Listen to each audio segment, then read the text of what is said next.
implicit unity. If you talk all the time,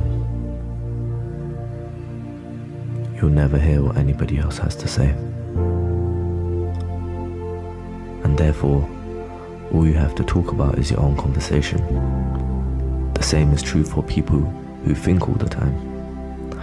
The constant chit-chat of symbols and images and talk and words inside your skull.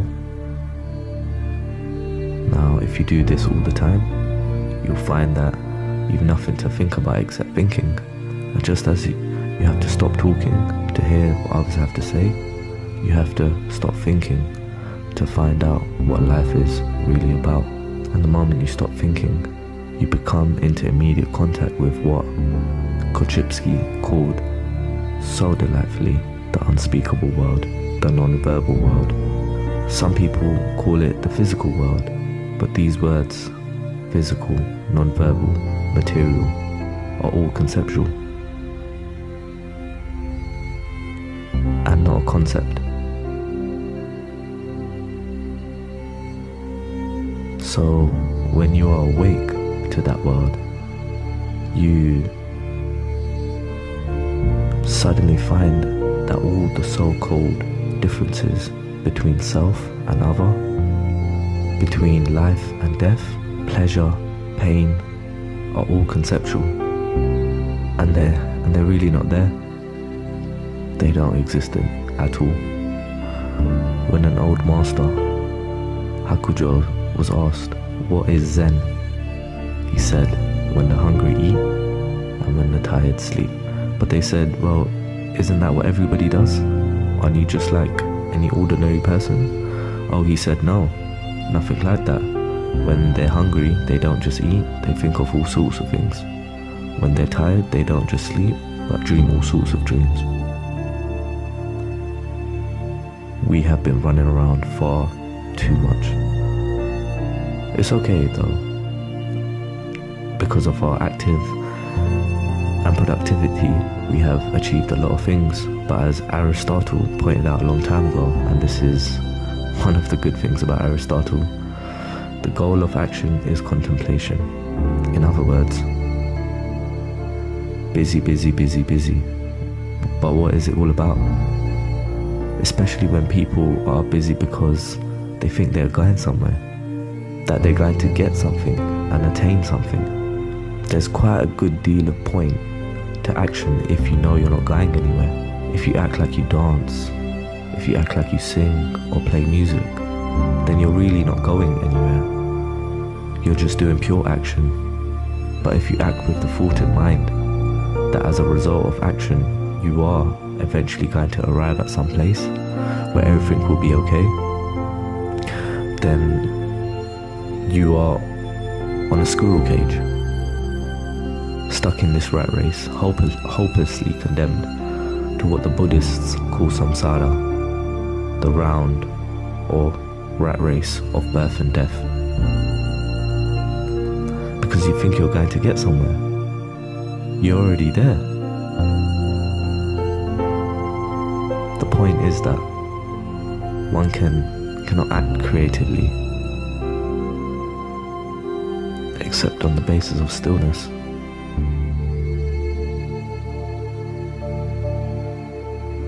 Of having a mind that is from time to time capable of stopping thinking. And so this practice of sitting may seem boring at first and very difficult, because if you sit there in the Buddhist way, it makes your legs ache.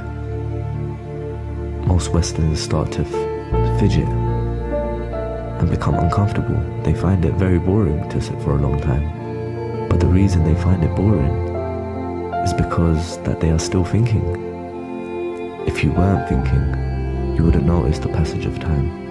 And as a matter of fact, far from being boring, the world, when looked at without chatter or speaking, becomes amazingly interesting. The most ordinary sights and sounds and smells, the picture of shadows on the floor in front of you, all these things without being named, and saying, that's a shadow, that tree and its leaves are red, that's somebody's foot. When you don't name things any longer, you start seeing them. You see, if you force sound into 5 tones, you force color into 5 colors, which means you're blind and deaf. The world of color is infinite and the world of sound is infinite. And it is only through stopping, fixing conceptions of the world of color and sound that you really begin to hear it and see it. So this, shall I be so bold as to use the word discipline of meditation or zazen, lies behind the extraordinary capacity of Zen people to develop such great arts as the Japanese have their gardens, the tea ceremonies, the calligraphy, and the grand painting of the Song dynasty of the Japanese Sumi tradition. They found in every simple things of everyday life magic.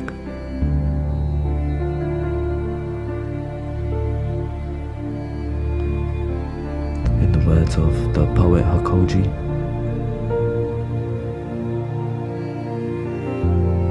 marvelous power and supernatural activity, drawing water, carrying wood. The easiest way to stop thinking is first of all to think about something that doesn't have any meaning or listen to any sound that has no meaning. That will make you stop thinking and you become fascinated in the sound, which then comes to a point where the sound is taken away and then you're wide open.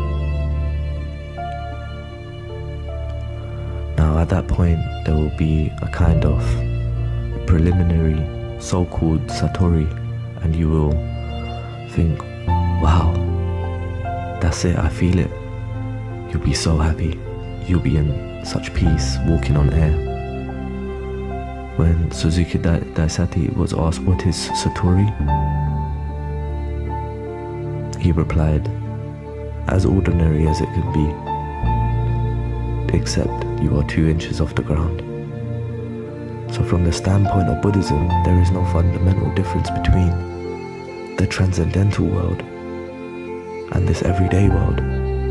The Bodhisattva, you see, who doesn't go off into a nirvana, stay there forever and ever, but comes back and lives an ordinary life every day to help every other being to see through it too.